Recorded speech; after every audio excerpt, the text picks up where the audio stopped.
Hello friends, welcome to my channel. Friends, अपनी इस video को स्टार्ट करने से पहले मैं नए आने वाले यूज़र से रिक्वेस्ट करूंगी कि वो हमारे चैनल को सब्सक्राइब करके जल्दी से बेल आइकन के बटन को प्रेस कर दें।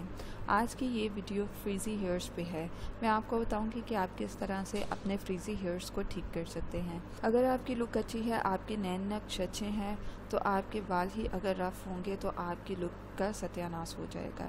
लड़कियों की पर्सनैलिटी को रिप्रेजेंट करने के लिए लड़कियों के बालों का अच्छा होना बहुत ज़रूरी होता है। बहुत से शैम्पूज़ और केमिकल्स को यूज़ करके हम बालों को स्ट्रेट तो कर लेते हैं, लेकिन उससे आपके बाल आहिस्ता आहिस्ता ख़त्म होते जाते हैं और पहले से भी ज़्यादा बदनुमा नज़र आने लगते हैं। आज की इस वीडियो में एक ऐसा ट्रीटमेंट मैं आपको बताऊंगी जो बहुत ही अच्छा और होम रेमेडी भी है, जिसको आप केराटिन ट्रीटमेंट भी कह सकते हैं।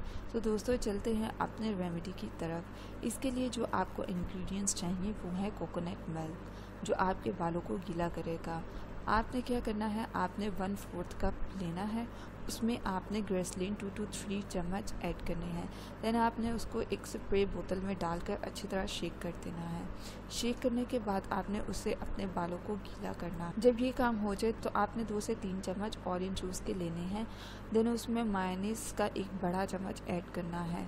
उसके बाद आपने बॉयल राइस, उसको अच्छी तरह से मैश करके 1 चम्मच वो भी ऐड कर देना है। अब आपने इस मिक्सचर को अच्छी तरह से अपने बालों पे अप्लाई करना है। अप्लाई करने के बाद आप इसको छोड़ देंगे 30 to 40 मिनट्स तक, और फिर उसके बाद आपने कोई भी शावर कैप अपने सिर पर डाल लें। जब 30 to 40 मिनट्स का टाइम गुजर जाए, फिर आपने इसको किसी अच्छे से शैम्पू से वॉश कर लेना है। उसके बाद आपने कोई अच्छा सा माइल्ड कंडीशनर यूज़ करना है। उसके बाद आप अपने हेयर्स में ब्रश लगाएंगे ताकि आपके बाल स्ट्रेट, शाइनिंग, स्मूथ हो जाएं। सो दोस्तों, ये थी आज की हमारी टिप और रेमेडी। सो मज़ीद वीडियोस और होम रेमेडीज़ के लिए हमारे चैनल को सब्सक्राइब करके बेल आइकन के बटन को प्रेस करना ना भूलें।